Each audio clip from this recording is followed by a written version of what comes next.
عليكم يا أخي يا أختي مولاي صل وسلم دائما أبدا على بسم الله الرحمن الرحيم. السلام عليكم ورحمة الله وبركاته.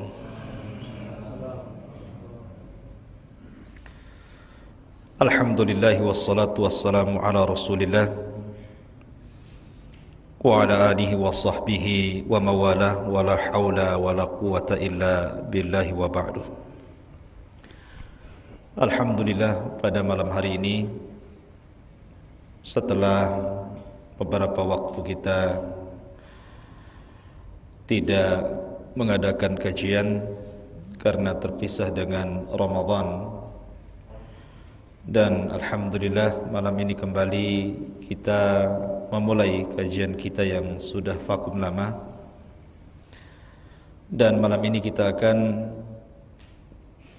menjelaskan satu kisah yang disebutkan dalam Al-Quran dari Qasasul Anbiya, kisah-kisah para nabi, yakni tentang qissatu Nabiyillahi Syu'aib alaihi salatu wassalam, kisah salah satu dari 4 nabi Arab. Dan sering saya ulang-ulang bahwa nabi yang berasal dari bangsa Arab itu cuma 4. Pertama, Nabi Hud, dan diabadikan dalam Al-Quran sebagai satu di antara nama-nama suratul Hud. Kemudian yang kedua, Nabiullah Saleh yang diutus kepada bangsa Thamud. Kemudian yang ketiga, Nabi Syu'aib yang kita akan ceritakan kisahnya. Dan yang terakhir, Nabiullah Muhammad sallallahu alaihi wa ala alihi wasallam, sebagaimana hadis yang datang dari hadis Abi Dar radhiyallahu an. Kita akan mengkisahkan kisah Nabiullah Syu'aib ini, dicantumkan dalam suratul Hud ayat 84 dan seterusnya. Allah Subhanahu wa taala berfirman di dalam surah ke-11 surah Hud ayat 84, wa ila madyana akhahum syu'aiban, dan kepada penduduk Madian kami utus saudara mereka Syu'aib. Di dalam surah A'raf beda lagi. Allah Subhanahu wa taala mengatakan kadzabat ashabul aikati al-mursalin, telah mendustakan kaum Aikah terhadap para rasul. Dari sini menunjukkan bahwa Nabi Syu'aib ini sebenarnya diutus kepada bangsa Aikah atau kepada bangsa Madian. Karena dalam surah Hud disebutkan Madian, dalam surah Al-A'raf disebutkan Aikah. Sebagian para ulama mengatakan bahwa Aikah itu negeri berbeda dan Madian berbeda, dan Hud diutus kepada kedua negeri tersebut. Tapi ada yang mengatakan bahwa Aikah itu adalah di bawah Madian, dan ada juga yang mengatakan yang dimaksud Aikah itu dinisbatkan kepada sesembahan bangsa Madian, karena Aikah itu adalah pohon yang disembah. Jadi bangsa Madian itu menyembah pohon, namanya Aikah. Makanya di sini Allah Subhanahu wa taala mengatakan wa ila madyana akhahum syu'aiban, dan kepada bangsa Madian Allah utus saudara mereka. Kalimat saudara mereka bahwa Syu'aib itu tidak asing bagi bangsa Madian, Artinya bangsa Madian itu tahu dari kecil bagaimana Syuaib ini tumbuh menjadi remaja, kemudian dewasa, kemudian menjadi nabi. Sebagaimana Nabi SAW juga demikian, tumbuh di tengah-tengah orang-orang Quraisy.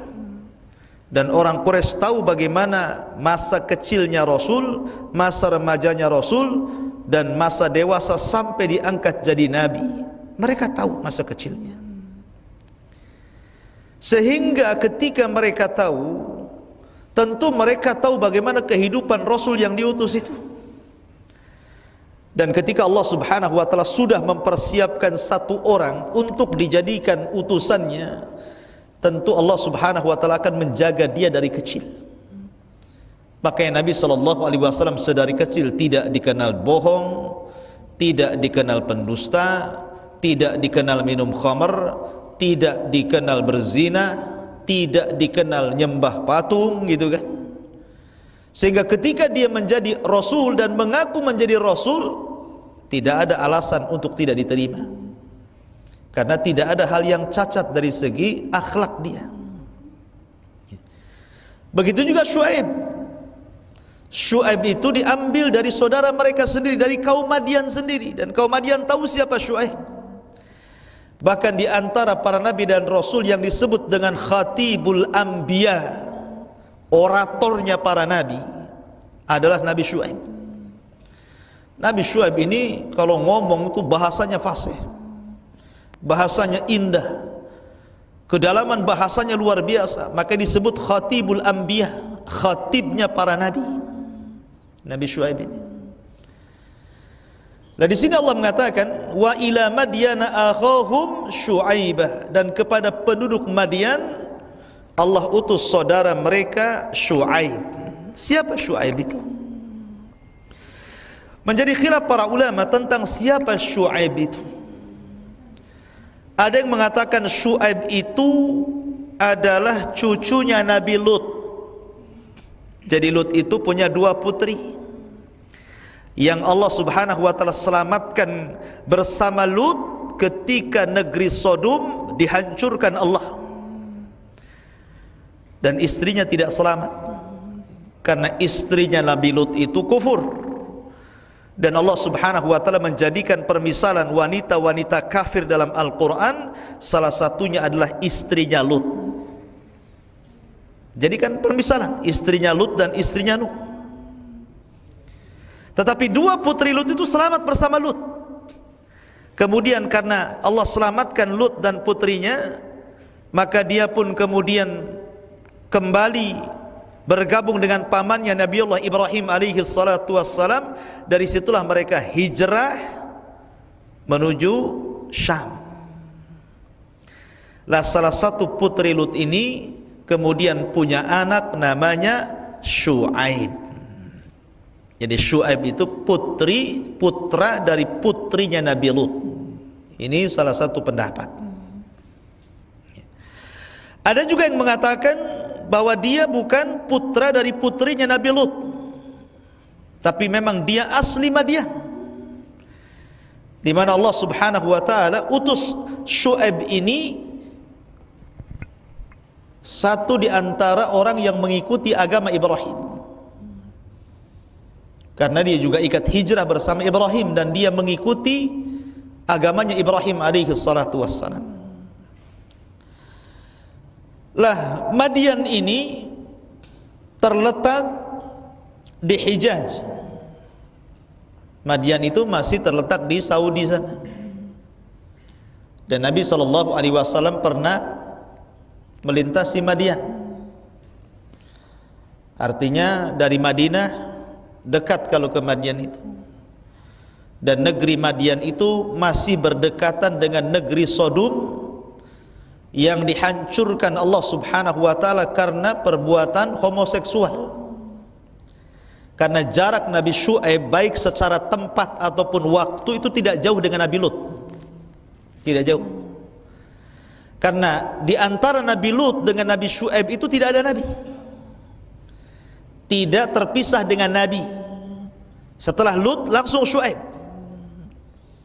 sehingga jaraknya itu dekat, jarak waktunya dan jarak tempatnya juga dekat.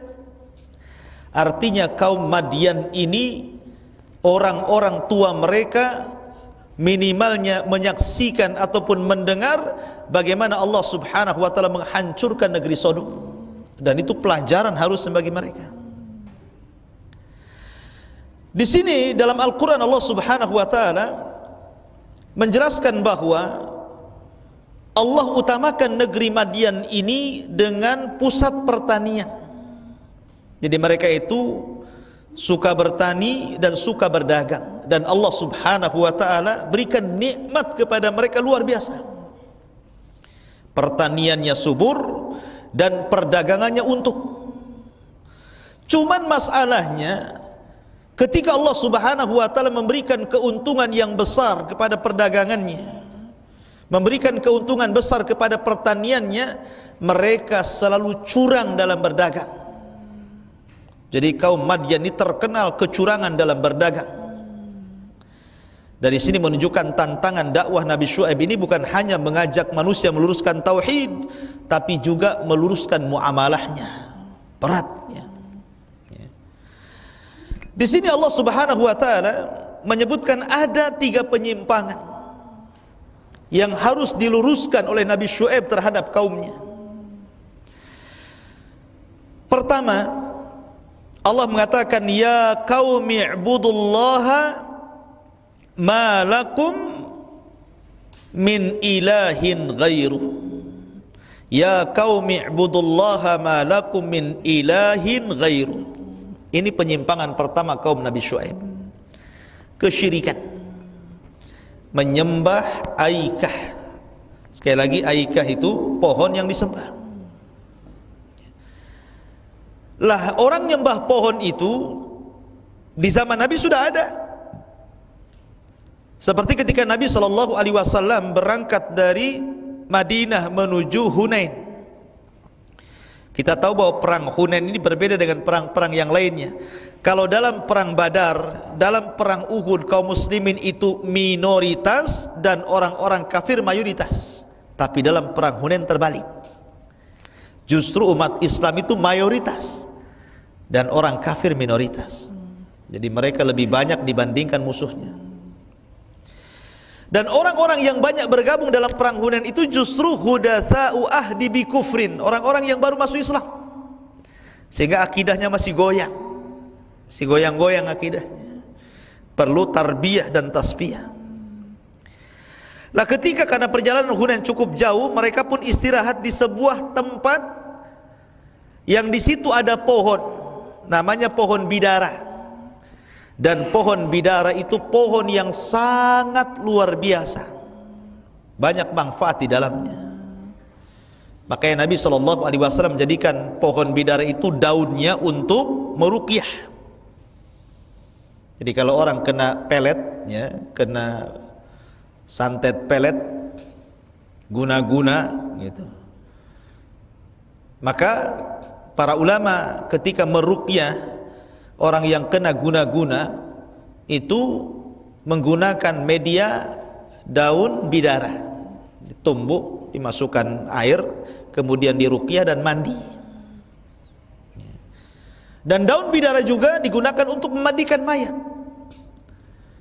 Nabi SAW bersabda ketika putrinya Zainab meninggal dunia, kata Rasul, igsiluha bima'in wasidrin, mandikan ia dengan air dan tumbukan daun bidara, dan itu pengawet.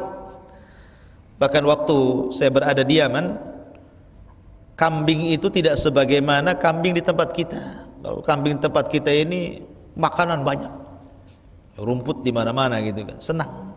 Tapi rumput di sana kan jarang tumbuh, padang pasir gitu. Makannya apa? Daun bidara. Dan subhanallah, nggak ada kambing kurus di sana, padahal jarang makannya. Rupanya khasiat daun bidara itu luar biasa, menyehatkan binatang. Intinya bahwa bagi orang Arab, daun bidara itu sangat bermanfaat. Kayunya ya untuk rumah kan gitu. Sehingga oleh sebagian orang Arab jahiliyah itu dianggap bahwa itu pohon yang penuh dengan berkah. Lah kebiasaan orang-orang jahiliyah apabila mereka hendak berperang, sebelum mereka berperang, maka mereka letakkan pedang-pedang mereka kemudian digantung-gantung di pohon-pohon itu dengan sebuah keyakinan tabarrukan ila syajar, mencari berkah dari pohon itu, supaya ada kekuatan yang mengalir dari pohon itu ke pedang-pedang mereka, dan ketika mereka menggunakan untuk jihad menurut keyakinan mereka, maka pedang itu akan mudah membunuh musuh. Itu keyakinan jahiliyah. Maka ketika sahabat ini yang baru masuk Islam ini melihat pohon itu, dia terkenang dulu. Semasa jahiliyah kalau perang itu gantungkan dulu pedangnya di situ. Maka dia datang kepada Nabi sallallahu alaihi wasallam dan mengatakan, "Ya Rasulullah, ij'al lana dzata anwatin kama lakum dzatu anwat." Rasul, jadikan untuk kami gantungan pedang jugalah, sebagaimana mereka orang-orang musyrik punya gantungan-gantungan pedang. Ya. Ini sahabat nih, sudah diberikan hidayah malah mau sesatkan gitu. Maka Rasul marah. Allahu Akbar, kata Rasul. Innakum kama qalat banu Israel li Musa, ij'al lana ilahan kama lahum aliha, innakum qaumun tajhalun. Kali ini persis seperti Bani Israel, kata Rasul. Allah sudah berikan hidayah tauhid, mau syirik. Ya. Ij'al lana ilahan kama lahum aliha. Mereka mengatakan, jadikan kepada kami banyak Tuhan, kami tidak cukup satu Tuhan saja, katanya. Maka Bani Israel dikatakan oleh Allah Subhanahu wa taala, innakum qaumun tajhalun. Kalian itu kaum yang bodoh, sudah dapat hidayah mau sesat, gitu maksudnya. Artinya bahwa di zaman Rasul juga ada orang yang nyembah pohon. Apalagi di zaman sekarang kan gitu. Macam-macam pohon disembah. Saya masih ingat tuh kalau di Jawa Barat tuh, ada pohon beringin besar, pohon bejanggut katanya orang sana. Itu biasanya ada pohon beringin tertentu itu selalu ada sesajennya di situ. Kalau saya lihat dulu, perhatikan sesajennya itu biasanya beras, kemudian ikan teri, ya, kadang-kadang telur dibelah dua, gitu kan. Terus apalagi lupa saya. Mungkin sekarang bukan ikan teri, tongkol kali ya. Udah maju jinnya, ya. Tetapi untuk apa coba meletakkan itu coba? Kadang-kadang di sawah saya juga dapat tuh, kayak gitu tuh. Ada bungkusan pincuk itu isinya macam-macam di situ. Apa tujuannya coba? Apakah kemudian mereka kalau tidak meletakkan mereka akan kewalat di situ, seolah-olah menjadikan sial dan tidaknya itu lantaran pohon itu? Ini kan sama saja kemudian punya keyakinan penyimpangan dalam bab rububiyah, bahwa ada penguasa selain Allah Subhanahu wa taala yang mendatangkan manfaat dan madarat. Ini sama aja nyembah pohon namanya. Enggak boleh, ya. Lah di sini orang-orang Madian itu menyembah pohon Aikah. Makanya Allah mengatakan kadzabat ashabul aikatil mursalin. Dalam surah Al-A'raf Allah telah mendustakan apa? Ashabul aikatil mursalin. Orang-orang Aikah, maksudnya para penyembah pohon Aikah itu telah mendustakan para rasul. Kenapa para rasul? Bukankah yang diutus kepada ashabul Aikah cuma satu, Syuaib saja? Kenapa menggunakan bahasa para rasul? Harusnya satu rasul saja. Inilah bahasa Quran. Siapapun yang mendustakan satu rasul, maka dia telah mendustakan banyak rasul. Itu artinya. Jadi kalau seandainya seseorang itu beriman hanya kepada Nabi Isa saja, okelah dia tidak mengatakan Isa itu Tuhan, Isa itu anak Tuhan, Isa itu satu di antara tiga Tuhan. Memang dia betul-betul mengatakan Isa itu Abdullah wa Rasul, tapi dia hanya beriman kepada Isa saja dan mengingkari Rasul yang lainnya, maka sama saja dia telah mengkafirkan seluruh Nabi. Makanya dalam Islam dilarang hanya mengakui Rasul kita saja dan mengingkari Rasul-Rasul yang lainnya. Allah mengatakan la nufarriqu baina ahadin mir rusuli. Kita tidak boleh membeda-bedakan satu pun dari kalangan Rasul yang diutus. Dari sini menunjukkan bahwa ini penyimpangan pertama ya. Bangsa Madian itu para penyembah berhala, penyembah pohon. Dan ini tugas Nabi Syuaib untuk meluruskan akidah itu, karena sebelumnya mereka itu berada di atas agama Ibrahim. Tapi kemudian Allah Subhanahu wa taala takdirkan tersesat dan syaitan menyesatkannya. Ini yang pertama. Kemudian penyimpangan yang kedua, wala tanqusul mikyala wal mizan inni arakum bi khairin wa inni akhafu alaikum adzab yaumin muhit. Kemudian Nabi Syuaib mengatakan kepada kaumnya, dan janganlah kamu kurangi takaran dan juga timbangan. Sesungguhnya aku melihat kamu dalam keadaan yang baik alias makmur, dan sesungguhnya aku khawatir kamu akan ditimpa azab pada hari yang membinasakan kalian. Wa ya qaumi auful mikyala wal mizana bil qis wa la tabkhasun nasa asya'ahum. Wahai kaumku, penuhilah takaran dan timbangan dengan adil, dan janganlah kamu merugikan manusia terhadap hak-hak mereka. Ini kecurangan kedua. Penyimpangan kedua kaum Madian apa? Curang dalam berdagang, curang dalam bermuamalah. Makanya Allah mengatakan apa? Wailun lil mutaffifin alladzina idza iktalu 'alan nas yastawfun wa idza kaluhum aw wazanuhum yukhsirun. Celaka, kecelakaan bagi orang-orang yang mutaffifin. Siapa mutaffifin itu? Kalau dia jadi penjual, kalau dia posisinya penjual, dia kurangi tuh takarannya, kurangi literannya, kurangi meterannya, dia kurangi itu. Kalau dia jadi penjual. Kalau posisinya dia pembeli, dia tak mau dikurangi, tambah. Kadang-kadang penjualnya nggak nambah, antum ngambil sendiri taruh di situ. Ini namanya mutaffifin, dan itu kebanyakan di masyarakat kayak gitu itu.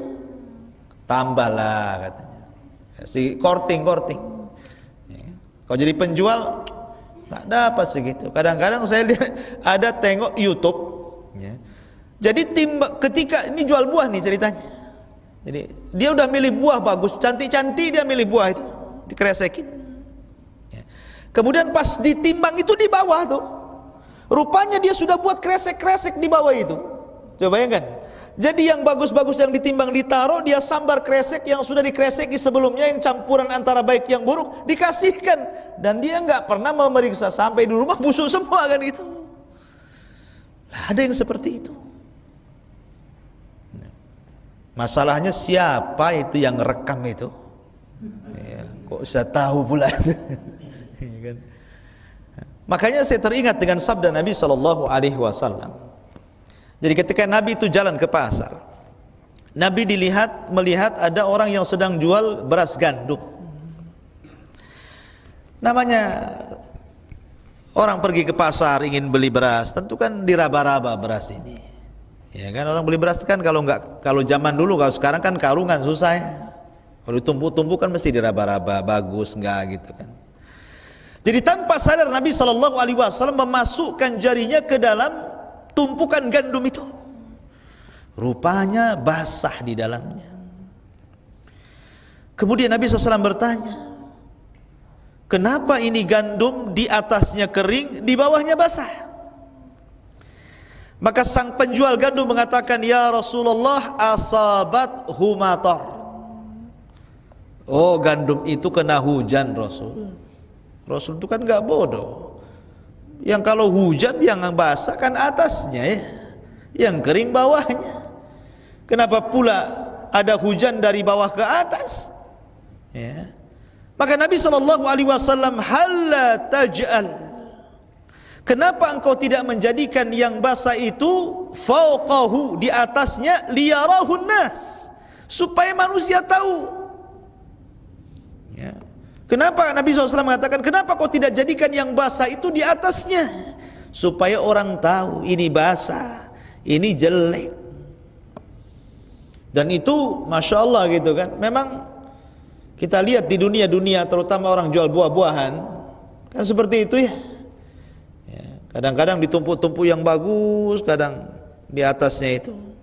Ketika beli bang 1 kilo, ambil piring langsung seok gitu kan, padahal yang bau busuk-busuk tuh ya. Tapi tidak semua pedagang buah seperti itu ya, maksudnya ada yang seperti itu lah. Dari sini khawfin memuliakan Allah subhanahu wa ta'ala, inilah yang dilakukan kaum Syuaib itu seperti ini, curang dalam berdagang. Mereka adalah mutaffifun ya. Jadi kalau jadi pedagang suka ngurangi leteran, ngurangi timbangan, ngurangi meteran.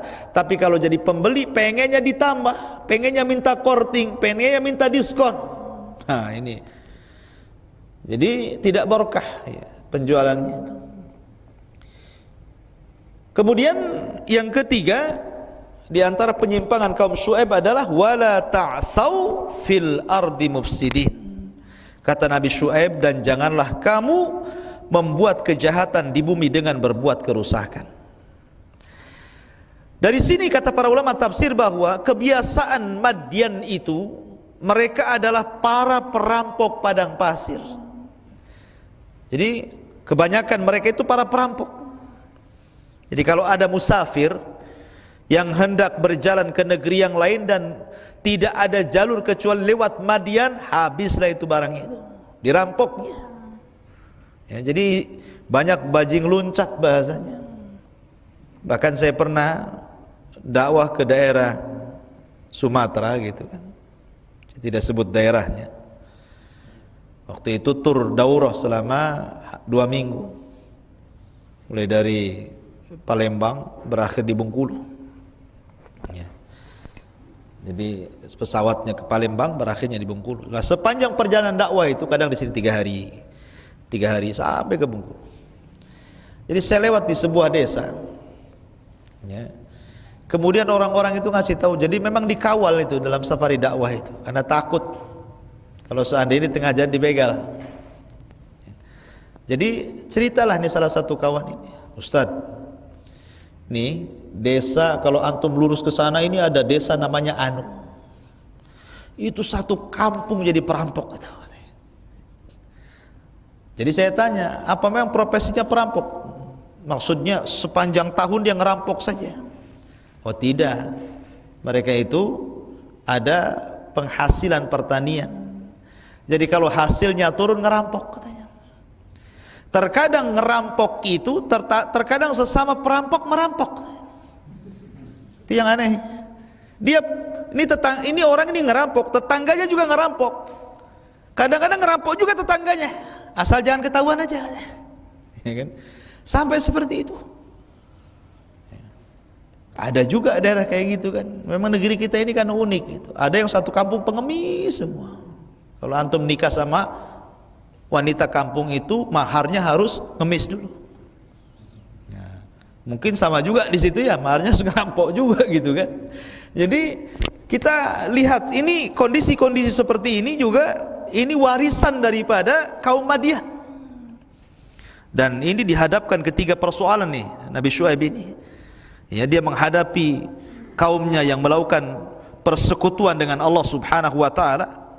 Yang kedua, melihat kecurangan dan kerusakan muamalah keseharian mereka dalam usaha dan ekonomi. Kemudian yang ketiga, mereka adalah para perampok. Bayangkan, seorang nabi diutus kepada umat yang rusak dari semua segi. Makanya wajar Allah Subhanahu wa taala memilih siapa? Syuaib, karena Syuaib itu khatibul anbiya. Fasih, ucapannya itu fasih, lembut ya, orator gitu kan. Karena kaum yang dihadapinya ini rusak dari semua segi. Akidahnya, muamalahnya, akhlaknya, tiga-tiganya rusak. Maka di sini ikhwafil memuliakan Allah Subhanahu wa taala. Kemudian Allah Subhanahu wa taala melanjutkan dalam surah Hud ayat yang ke-85, Baqiyatullahi khairun lakum in kuntum mu'minin wa ma ana 'alaikum bihafidh. Sisa yang halal dari Allah adalah lebih baik bagimu jika kamu beriman kepada Allah, dan aku bukanlah seorang penjaga atas dirimu. Jadi Nabi Syuaib dari awal dia terus menasihati, sembahlah Allah, adilah dalam timbangan, jangan suka curang, jangan ngerampok, ya. Dinasihati itu. Yang halal itu lebih baik dibandingkan yang haram. Karena apa? Nabi Syuaib ini melihat bahwa Allah Subhanahu wa taala memberikan kemakmuran kepada mereka. Mereka itu bukan, Madian ini bukan negeri yang miskin, bukan. Yang harus merampok itu, enggak. Yang harus meminta-minta, mereka Allah berikan kekayaan yang cukup. Ya.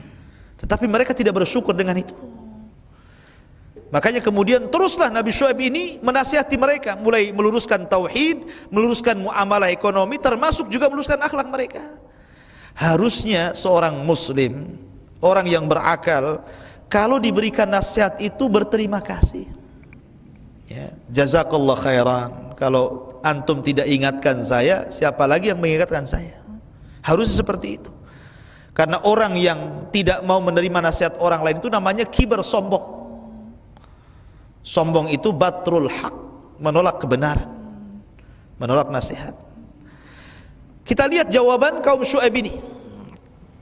Qalu, kaum Syuaib mengatakan, ya Syuaibu, as-salatuka ta'muruka an natruka ma ya'budu abauna?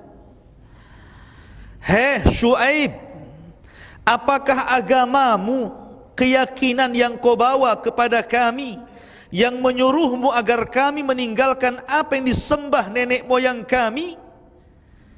Au an naf'ala fi amwalina ma nasha, ataupun melarang kami mengelola harta kami menurut cara yang kami kehendaki. Lihat, paradigma sekuler ini sudah ada sejak zaman Madian. Seolah-olah kaum Nabi Syuaib ini, bangsa Madian ini mengatakan kepada Syuaib, hei Syuaib, ngapain agamamu itu ikut campur dalam urusan dagang? Itulah. Pisahkanlah, kalau soal agama ini dagang. Kenapa agamamu masuk ke masalah dagang, masuk ke masalah harta, masuk ke masalah solat, ke masalah ibadah? Mereka maunya apa? Agama-agama, muamalah. Sudah, jangan ikut campur lah gitu kan. Rupanya paradigma sekuler ini juga hari ini seperti itu, ya kan? Ada orang yang tidak yakin bahwa Islam itu agama sempurna dan paripurna, mencakup segala sesuatu yang dihajatkan manusia. Padahal Nabi SAW pernah mengatakan kepada Salman Al-Farisi radhiyallahu anhu, ketika Salman ditanya oleh orang Yahudi, ya Salman, hal yu'allimuka nabiyyuka kulla syai'in hatta al-khira'ah? Hei Salman, apakah nabimu mempelajari segala sesuatu kepadamu, memberikan pelajaran segala sesuatu kepadamu sampai kepada urusan jamban? Kata Salman dengan bangganya, ya, Nabi kami, Nabi Muhammad SAW yu'allimuna kulla syai'in hatta al-khira'ah, mengajarkan segala sesuatu sampai pun kepada urusan jamban kita diajarkan. Bagaimana cara masuk jamban, apa doanya, dalam jamban menghadap kemana, keluar jamban apa doanya. Masa dalam urusan jamban saja diatur dalam Islam, kemudian politik tidak diatur, dagang tidak diatur, munakahah tidak diatur? Mustahil. Kalau dalam urusan jamban saja diatur, ya tentu dalam masalah yang lebih besar dari jamban lebih diatur lagi, ya. Jadi Islam itu mengatur soal akidah manusia, soal ibadah manusia, soal muamalah manusia, soal akhlak manusia, diatur dalam Islam. Jangan dipisah-pisahkan, ya. Sudahlah, kalau cerita agama di masjid saja, ini kantor waktu kerja, maaf ya. Nah ini kan ada orang kayak gitu tuh. Ya, coba antum cerita agama di kantor, ada orang-orang yang akan seperti itu. cerita hukum itu nanti aja sama ustaz. Gitu kan. Di masjid saja nanti kan ada pengajian di bea cukai. Nah, kita cerita kerja aja di sini. Seolah-olah mau dipisahkan antara agama dengan pekerjaan. Nih kaum Nabi Syuaib nih, kayak gitu tuh. Dia mengatakan, "Hai Syuaib, ngapain agama mengatur-ngatur kami?" gitu maksudnya. Masuk ke sholat, masuk ke masalah ibadah, masuk ke muamalah, masuk ke macam-macam gitu kan. Seolah-olah agama itu lain dan urusan dunia itu lain. Masya Allah ikhwan ya. Dan itu terjadi di negeri kita ini. Paham-paham liberal sudah masuk ya, karena paham liberal ini lahir daripada sekuler. Kemudian innaka la antal halimur rasyid, sesungguhnya engkau benar-benar orang yang sangat penyantun lagi pandai. Ini bukan memuji ya. Ini menghina. Memang kesannya memuji. Oh, kamu memang pandai nasihati kami ya. Kamu memang bijak nasihati kami. Kan ada orang muji tapi hakikatnya ngenyek kan, kalau bahasa dia muji bahasanya tapi sebenarnya merendahkan. Dan begitulah hakikat dakwah gitu. Konsekuensi dakwah itu pasti ada orang yang merendahkan. Mungkin dengan bahasa pujian atau memang dengan bahasa yang vulgar gitu, memang merendahkan. Maka berusaha akhirnya Nabi Syuaib pun mengatakan, qala ya qaumi ara'aitum in kuntu ala bayyinati min rabbi wa razaqani minhu rizqan hasanan wa ma uridu an ukhalifakum illa ma anhaakum anhu in uridu illa al-islah mastata'tu wa ma taufiqi illa billah alaihi tawakkaltu alaihi unib. Maka Syuaib menjawab, wahai kaumku, terangkan kepadaku jika aku mempunyai bukti yang nyata dari Tuhanku dan aku dianugerahi rizki yang baik, pantaskah aku menyalahi perintahnya? Aku tidak bermaksud menyalahi kalian terhadap apa yang aku larang darinya. Aku hanya bermaksud mendatangkan perbaikan selama aku sanggup. Dan petunjuk yang aku ikuti hanya petunjuk Allah. Kepadanya aku bertawakal dan kepadanya pula aku kembali. Kata Syuaib, aku menasihati kalian itu loh hanya karena sayang, supaya kalian itu baik. Karena terkadang orang yang menasihati itu disalahpahami kan. Pamannya nih orang tua nasihati anak. Saya kira ketika orang tua marah kepada anaknya, tidak mungkin orang tua memarahi anak itu karena benci. Enggak. Pasti pengen anaknya baik. Sehingga sudah dicoba halus gak bisa, dicoba keras tegas juga gak bisa kan gitu kan. Akhirnya dimarahi anaknya supaya baik kan begitu. Cuman terkadang anak yang salah paham. Ketika orang tua marah-marah sama dia, seolah-olah orang tuanya benci sama dia gitu kan. Itu lingkup keluarga tuh. Apalagi antum menasihati yang bukan kerabat antum, yang bukan anak antum, tentu pasti akan lebih lagi kan begitu. Ketika antum nasihati kawan antum, seolah-olah apa? Seolah-olah dia itu jelek di mata antum. Padahal terkadang orang berikan nasihat itu karena ketulusan, karena ingin mengajak orang lain baik. Lah, Nabi Syuaib demikian. Dia mengatakan kepada kaumnya, aku ini loh menasihati kalian karena ini perintah Allah. Aku hanya memperbaiki kalian saja. Dan ini Allah yang perintahkan. Dan aku hanya bertawakal kepada Allah dan kepada Allah lah kami kembali. Kemudian Syuaib juga mengatakan, ya wa ya qaumi la yajrimannakum shiqaqi an yusibakum mithlu ma asaba qaumi Nuhin au qauma Hudin au qauma Salihin wa ma qaumu Lutin minkum biba'id. Maka ini kalau pertama dengan cara lembut. Nabi Syuaib jemput nih yang pertama kan. Saya ini datang karena ingin memperbaiki kalian supaya kalian baik. Dan saya mendakwai kalian itu karena Allah yang perintahkan. Lembut kan bahasanya. Enggak mempan juga nih. Nah, mulailah naik sedikit nih. Ya, antum kan gitu ya. Nasihati enggak dengar, mulai itu naik itu. Ya. Maka kata Nabi Syuaib, wahai kaumku, janganlah pertentangan antara aku dengan kalian menyebabkan kamu berbuat dosa, sehingga kamu akan ditimpa siksa seperti menimpa kaum Nuh, kaum Hud, kaum Saleh, sedangkan kaum Lut yang diazab itu tidak jauh jaraknya dari kamu. Diingatkan dengan adab. Ya. Bahasa kita ini, barusan kemarin ada tsunami, barusan kemarin ada gempa, gitu kan. Apa kalian mau juga dikirim seperti itu oleh Allah Subhanahu wa taala, gitu maksudnya. Jarak antara kalian dengan Nabi Lut itu tidak panjang.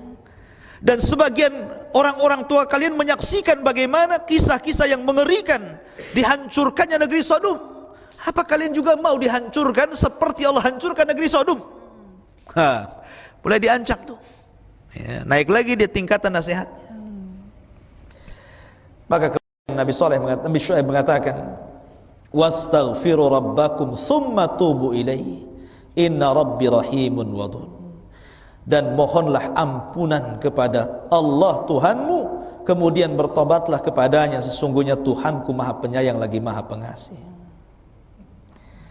Sampai di sini nasihat Syuaib. Subhanallah, nasihat yang luar biasa. Tapi lihat bagaimana jawaban kaumnya.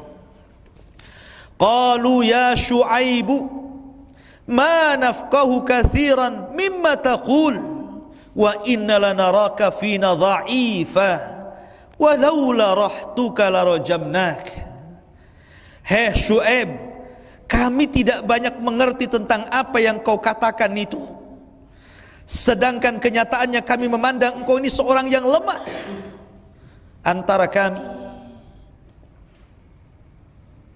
Kalaulah bukan karena kelompokmu, larajamnak, tentu kalaulah bukan karena keluargamu, tentu kami akan rajam engkau. Wa ma anta alaina bi aziz, sementara engkau pun bukan seorang yang berpengaruh sekali di lingkungan kami. Lihat jawabannya ngeri. Ya. Jawabannya langsung mematahkan Nabi Syuaib. Pura-pura enggak paham, kurang paham gimana lagi? Gamblangnya Nabi Syuaib ini berdakwah. Kata Syuaib, jangan sembah selain Allah. Jangan kalian mengurang takaran literan. Jangan kalian merampok. Ya kan? Saya ini diperintahkan Allah untuk memperbaiki kalian. Saya ini hanya meminta taufik dari Allah untuk kesadaran kalian. Dan kalian sudah tahu bahwa dihancurkan kaum-kaum sebelumnya yang paling dekat kaum Lut. Kalian juga mendengarnya. Kurang jelas gimana? Ya, mereka mengatakan kami enggak paham apa yang kau katakan, katanya. Lihat kaum Syuaib, pura-pura enggak paham. Kan ada orang yang begitu ya, kalau dinasihati, anak enggak paham maksud antum apa gitu. Padahal sudah paham maksudnya. Dia pura-pura saja itu. Akhirnya apa? Mulai cari celah-celah ini, celah kelemahan Nabi Syuaib ini. Dan mengatakan kepada Nabi Syuaib, karena keluargamu saja saya ini menghargai.